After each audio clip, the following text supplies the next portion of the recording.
Setsu and his longtime friend Yuhi, along with their crew from high school, suddenly find themselves in another dimension, thrust into the roles of heroes in the Distinia Kingdom. But there's no time for celebration because this new world is in chaos, locked in a fierce battle with demons that have shattered 5 years of peace. Setsu takes it all in stride though, having been summoned here before as the previous hero, only to be sent back to Japan as a baby after saving the day. While Setsu's peers are still getting the hang of things, he's already reclaimed his former strength and abilities. Feeling the need to come clean with Elka, his old teammate turned knight, Setsu does it in his own unique way, which surprisingly reveals Elka's secret crush on him. Reconnecting with his past allies Glein and Thea, Setsu learns that he vanished during a showdown with a mysterious figure named Toma, an event that brought the previous war to an end. Suspecting Toma's involvement in reigniting the conflict, Setsu decides to handle things solo to prevent further escalation.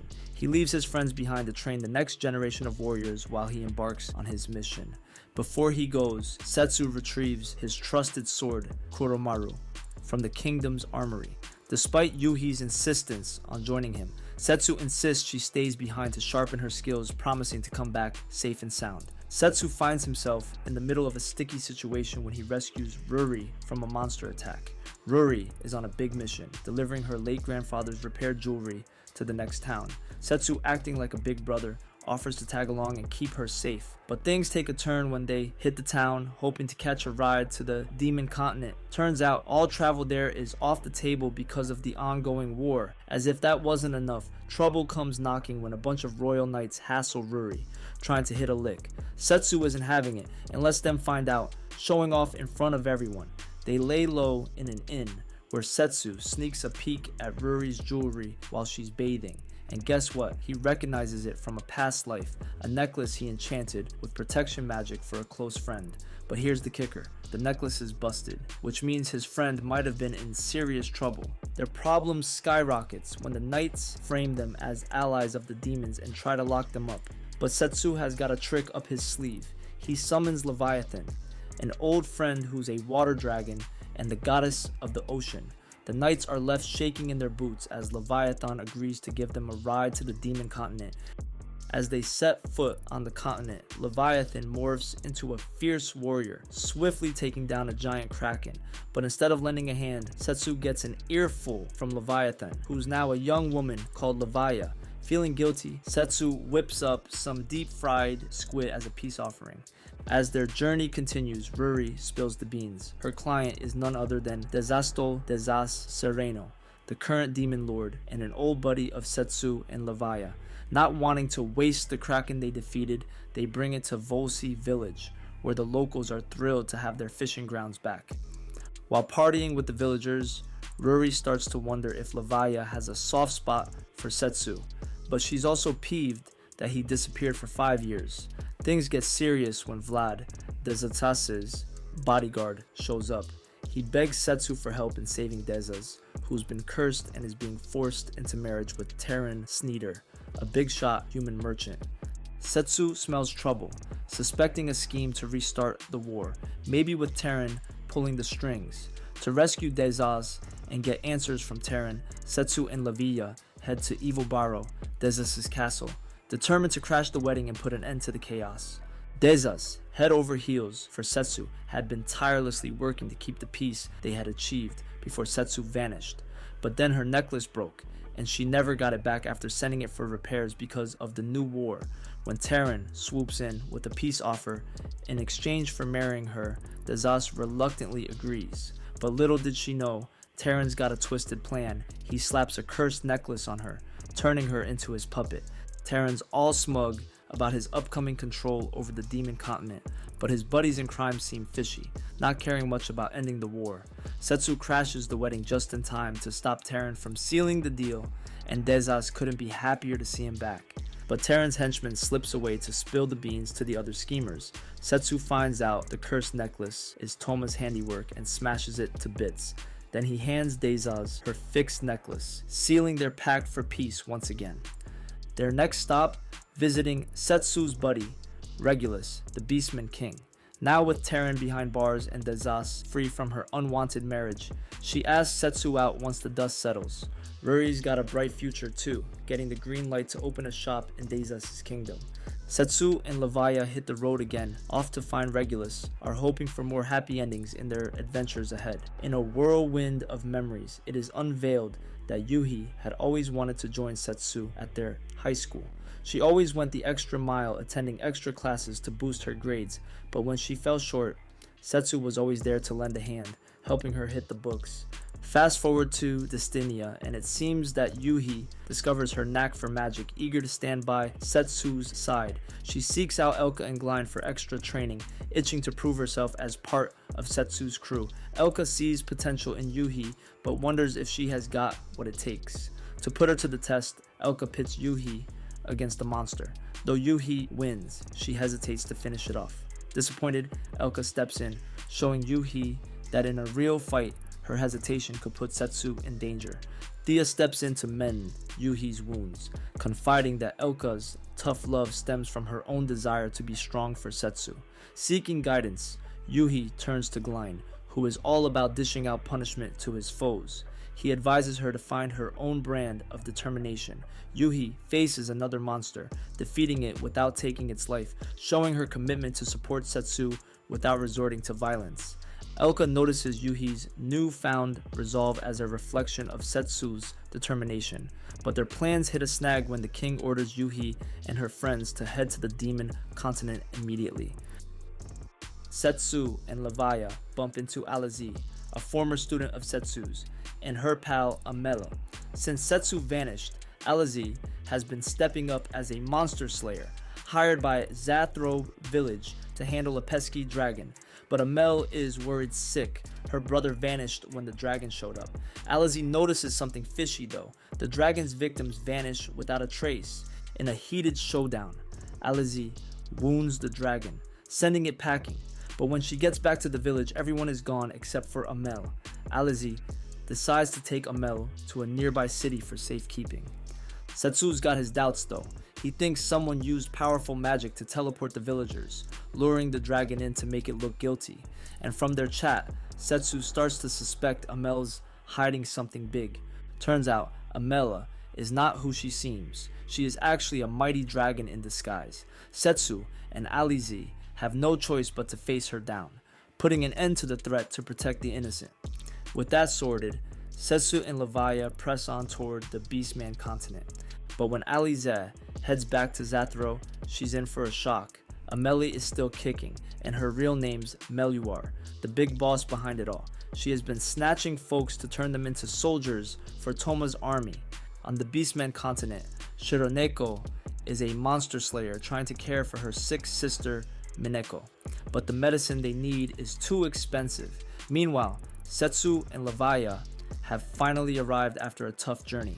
Levaya needs a well-deserved rest before they keep going. In the same town, Shironeko's boss, Kuroinu, offers her a deal. Kill Setsu and get enough cash to help Mineko forever. Shironeko agrees but gets beaten by Setsu in their fight. Setsu realizes she is under a curse and sends her home without revealing any information to Mineko. Setsu reveals a startling truth about the sisters.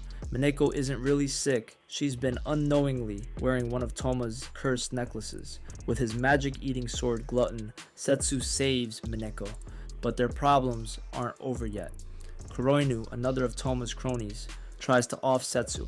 Levaya steps in and takes Kuroinu down. Kuroinu then reveals the information about Toma's evil plan to become a god and wipe out everyone before disappearing. With Mineko and Shironeko free from the curse, they're eager to help Setsu reach Regdom, the Beastman capital, and maybe even rescue Kuroinu along the way. In the past, Setsu had been a tutor to Roa, the princess of the Beastmen. Returning to Regdom, Setsu is thrilled to find Roa eager to be his student once again. King Regulus warmly welcomes him, and upon learning that Toma is behind the ongoing war, both Regulus and Roa are keen to offer their full support. But General Ruga, once Roa's fiancé, isn't so trusting. Consumed by jealousy and suspicion toward Setsu and his 5-year absence, Ruga challenges him to a duel to prove his trustworthiness and win Roa's hand in marriage. During the duel, Ruga reveals a tattoo given by a sorcerer, granting immense strength at a cost. Despite Ruga's enhanced power and beastly transformation, Setsu emerges victorious. However, the tattoo's dark magic takes a devastating toll, gruesomely mutating Ruga's body. In a chilling twist, Toma's astral form emerges from Ruga's blood, revealing the tattoo as one of his cursed creations. Toma unveils his sinister plan to destroy the world in hopes of uniting with Setsu as gods in a new realm. With Ruga's lifeless body left behind, Toma vanishes. Setsu, accompanied by his allies and Roa, resolves to hunt down Toma on the demon continent. Meanwhile, King Regulus readies his forces, determined to confront the looming threat posed by Toma. A decade ago, Setsu and Toma were summoned to Distinia as heroes. Initially resentful in being taken away from his own life to solve Distinia's issues, Setsu underwent intense training and struck a pact with Toma to end the war. But Setsu's thirst for adventure led him to explore the world with friends Elka, Glean, and Thea, while Toma remained to study magic in Distinia.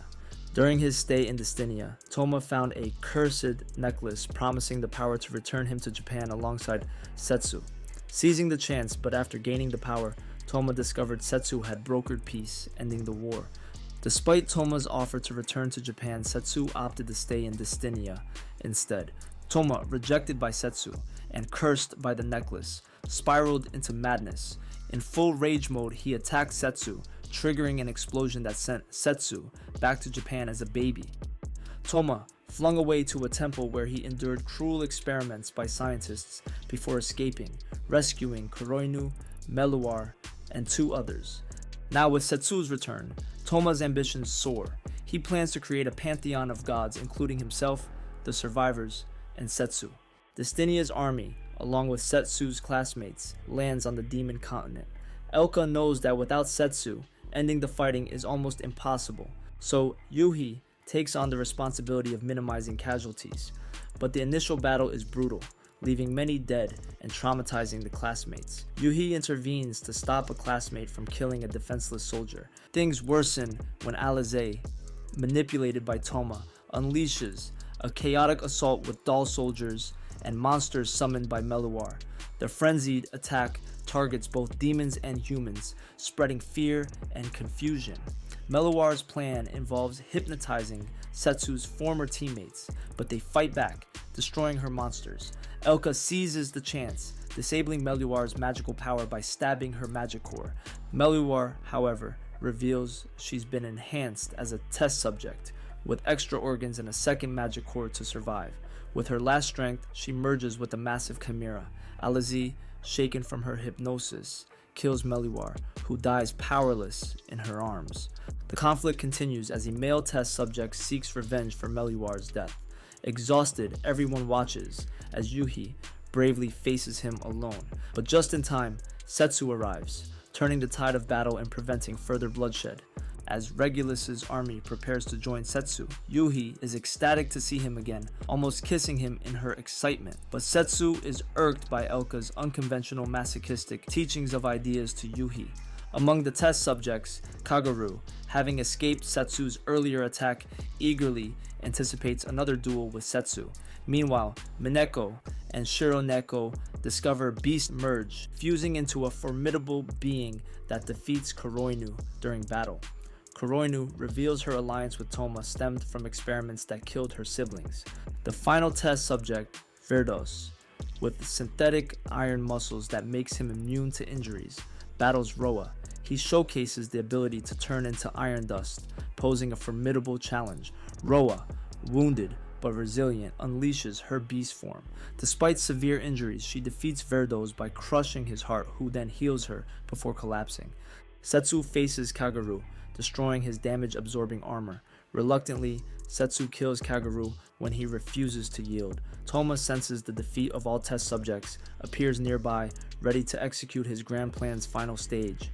In a dramatic climax, Toma storms Evil Barrow, intent on confronting Levaya and Dezas, only to find Setsu standing in his way. As their battle erupts, the sheer force of their clash shatters the throne room, rends the very sky, and lays waste to the surrounding mountains. In the heat of combat, Toma realizes he's alone, while Setsu still has his friends by his side. Enraged, Toma unleashes his full power, but Setsu sees through his facade. Despite Toma's overwhelming might, Setsu manages to inflict a decisive blow, albeit losing his sword in the process. Just when victory seems within Toma's grasp, Setsu ensnares him in a dimensional trap. With Glutton in hand, Setsu strips Toma of his magic until he stands powerless. Facing defeat, Toma is filled with despair until Setsu reveals a shocking truth. Glutton consumed the cursed necklace that drove Toma to madness. Realizing the curse is broken, Toma accepts his fate. As per Setsu's plan, Toma uses his remaining magic to send Setsu's classmates back to Japan where they can lead normal lives. Choosing to stay behind, Toma embarks on a journey to rediscover himself and make amends for his past. Setsu and Yuhi decide to explore the world together, visiting friends and experiencing different cultures. As the dust settles, a sense of peace descends, marking the end of their tumultuous journey and the beginning of a new chapter for all involved.